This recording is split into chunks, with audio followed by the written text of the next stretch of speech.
Welcome to Spectrum News at 10, coming to you live from Oyo, the Akwa Ibom State capital. My name is Ofonono Joseph. Let's take a look at the top stories. President Tinubu orders immediate employment for 200 corps members. Senate committee gives NNPCL 21 days to explain 210 trillion naira financial discrepancies. Plus, Huawei as massive earthquake off Russia triggers evacuations across Pacific. Stay tuned for details of these and more stories in just a moment.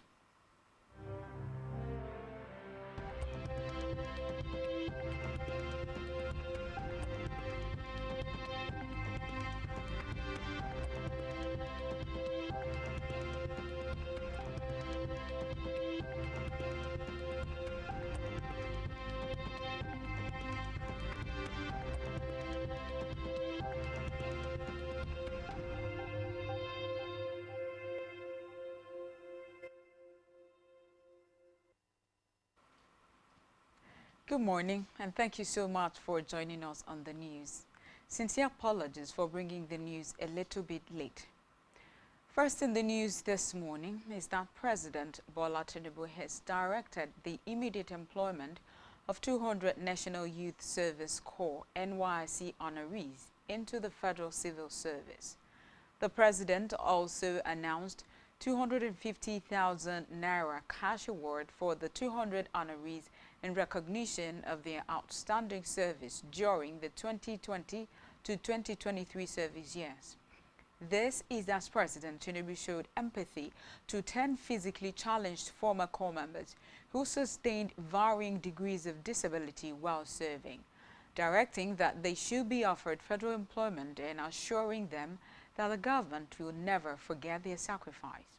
The President, represented by the Minister of State for Labor and Employment, Nkiruka Onyejocha, at the combined President's NYC Honors Award Ceremony 2020 to 2023 in Abuja, celebrated the awardees for their discipline, commitment, selflessness, teamwork, patriotism, and integrity, while assuring the honorees that the head of the Civil Service of the Federation and chairman of the Federal Civil Service Commission will immediately begin their employment process.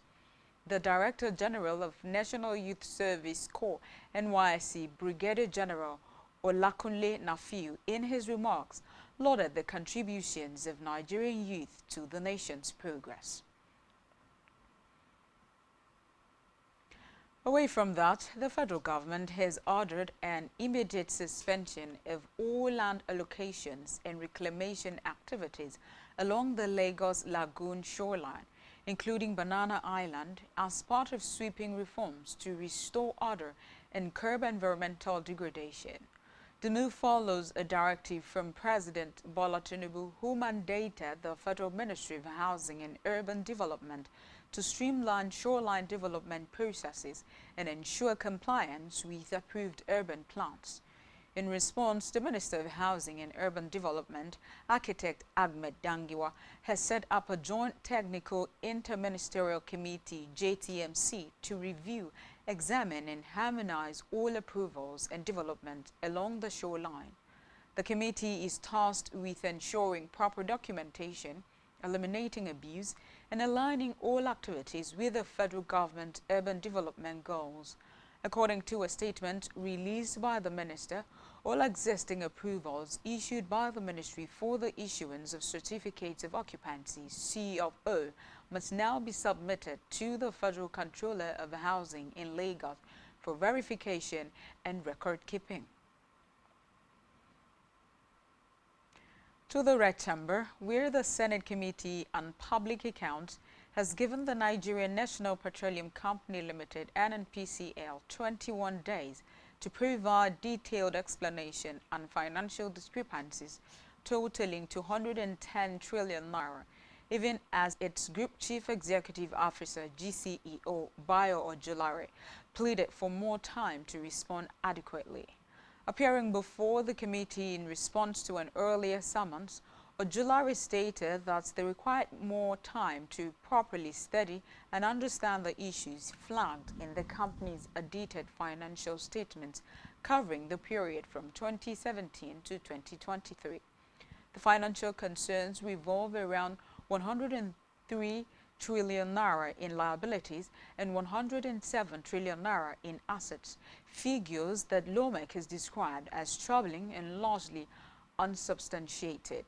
The chairman of the committee, Senator Aliyu Wadada, said that the figures raised red flags, adding that the 210 trillion naira in question was extracted directly from NNPCL's audited financial statement, and the company is expected to provide concrete explanations for both its liabilities and assets. Following an appeal from the CEO, the committee directed the NNPCL to return with a comprehensive and reconciled response within 21 days. We move to the Green Chambers now, where the Deputy Speaker of the House of Representatives, Benjamin Okezie-Kalu, has withdrawn the indigenship bill before Parliament for further legislative engagements. This was confirmed in a statement by the Green Chambers. Kalu explained that the withdrawal had become necessary in light of the concerns and constructive feedbacks received from various stakeholders regarding the bill. He added that the bill analysis report forwarded by the National Institute for Legislative and Democratic Studies, NILDS, also made it imperative for him to step down the bill.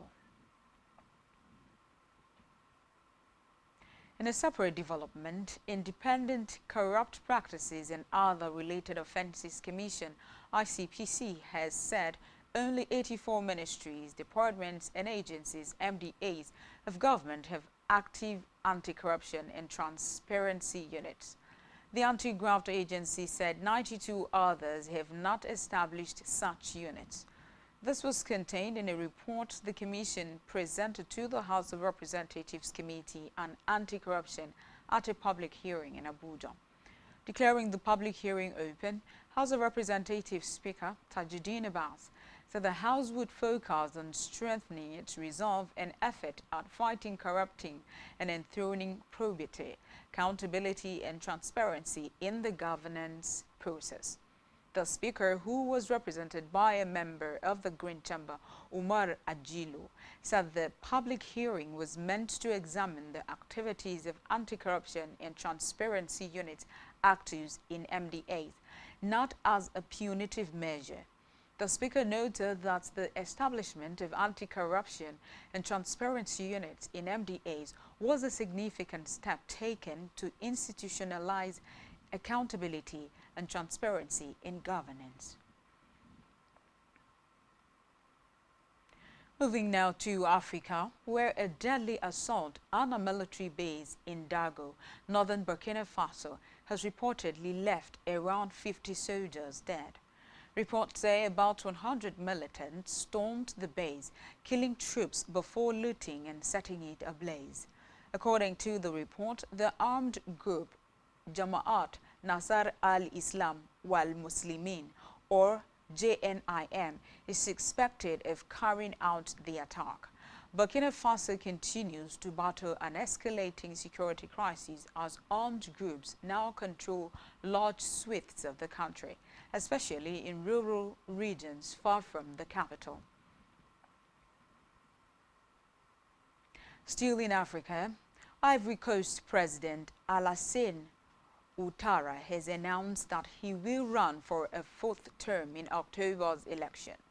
In a statement, the 83-year-old said his health was not an issue and his candidacy was driven by a need to preserve national stability amid ongoing security and economic challenges.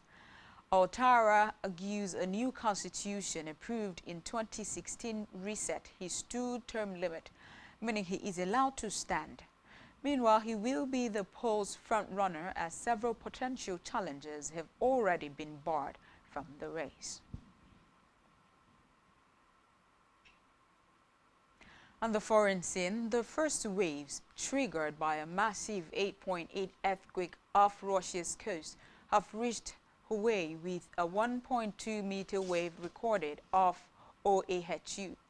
People in Hawaii, some part of the U.S. West Coast, and Japan have been told to evacuate after one of the strongest earthquakes in modern history hit Russia's eastern Kamchatka Peninsula. Hawaii Governor Josh Green has asked people to heed evacuation orders and stay calm, while U.S. President Donald Trump advised Americans to be on alert for tsunami warnings. According to the Japan's weather agency, 1.9 million people have been told to evacuate, and a tsunami wave of 4.3 feet, 1.3 meter, has reached the northern Iwate prefecture. Still on the foreign scene, Israeli Prime Minister Benjamin Netanyahu says UK plans to recognize a Palestinian state rewards Hamas. Recall that UK Prime Minister Keir Starmer announced yesterday that he would take this step at a UN meeting in September unless Israel meets certain conditions. He said the plan will go ahead unless the Israeli government takes substantive steps to end the appalling situation in Gaza, including a ceasefire. This comes as UN-backed food security body said the worst-case scenario of famine is currently playing out in Gaza. Still to come in the news. Okoronkwo wins Super Falcons WAFCON 2024 fans. Stay tuned for details of this in a jiffy.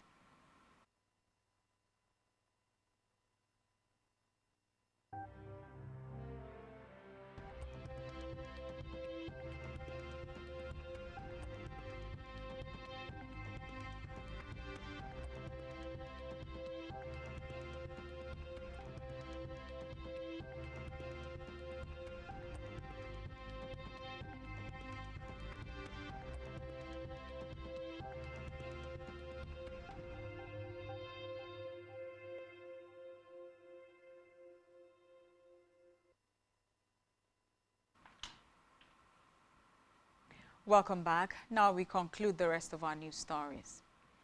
On our business news, Dangote Petroleum Refinery and Petrochemicals has filed an application before the Federal High Court in Abuja to discontinue the suit it filed seeking to nullify the import licenses issued by the Nigerian Midstream and Downstream Petroleum Regulatory Authority (NMDPRA) to the Nigerian National Petroleum Company Limited (NNPCL) and several oil marketers for the importation of petroleum products. This came as the federal government, in another development, praised the Dangote refinery for its engineering capacity and significant contributions to building local human capital, particularly among young Nigerian engineers. Recall that Dangote Refinery, in an originating summons, had asked the courts to declare that NMDPRA violated sections 317 subsection 8 and sub 9 of the Petroleum Industry Act by issuing licenses for the importation of petroleum products. The refinery argued that such licenses should only be issued in cases of petroleum product shortfall and asked the court to hold that NMDPRA failed in its statutory duty under the PIA to encourage local refineries such as theirs. Dangote Refinery asked the court to award 100 billion naira in damages against NMDPRA for issuing import licenses to oil marketers and permitting the importation of petroleum products. Still in business, as the 31st Nigerian Economic Summit gathers momentum, the Nigerian Economic Summit Group, NESG, has issued a strong reminder that Nigeria's domestic policy decisions are not made in isolation, but carry significant weight across the African continent. This was disclosed in a statement signed by the Acting Head Strategic Communication and Advocacy, NESG, Ayoninka Anyinlowo, ahead of its annual summit in October, themed the Reform Imperative, Building a Prosperous and Inclusive Nigeria by 2030. The NESG also made a case for sustained reform, saying over the years the group has served as a trusted platform for major reform milestones spanning telecommunications, banking, maritime, agriculture, and energy. Yet sustaining momentum requires more than bold ideas. It demands institutional continuity, political will, and active citizen participation. The summit will feature plenary sessions, technical dialogues, high-level roundtables, and curated sector-specific engagements. We move over to health now. The Nigeria Center for Disease Control and Prevention, NCDC, says 152 people have died from Lassa fever as of epidemiological week 28 in 2025. In its latest situation report, the NCDC confirmed that the number of new cases recorded in week 28 remained unchanged from the previous week. It said the latest new infections were reported from Ondo, Edo, and Benue states. This represents a case fatality rate of 18.7%, which is higher than the 17.3% recorded during the same period in 2024. According to the health agency, the majority of confirmed Lassa fever cases this year were concentrated in 5 states. Still in health, a medical expert, Justina Adeyemi, has reiterated that hepatitis is not a death sentence. Adeyemi, who spoke during an enlightenment program held in Lagos, urged Nigerians to go for screening to prevent the spread of the disease. Meanwhile, the head of Medical and Quality Assurance Unit, Daniel Abdul, asserted that hepatitis B could be prevented through hand washing and immunization. Now to sports, where Esther Okoronkwo has been voted Super Falcons Fans Player of the tournament at the 2024 Women's Africa Cup of Nations. Okoronkwo was one of the standout performers for the Super Falcons at the competition. The 27-year-old scored twice and registered 6 assists in 6 appearances for the Super Falcons. The AFC Toronto Star also won 2 Women of the Match awards at the competition. The Super Falcons made the announcement on its official X handle. Still in sports, goalkeeper James Trafford has rejoined Manchester City from Burnley in a deal which the Clarets say is a new record fee for a British goalkeeper. Manchester City said the move is worth £27 million plus add-ons.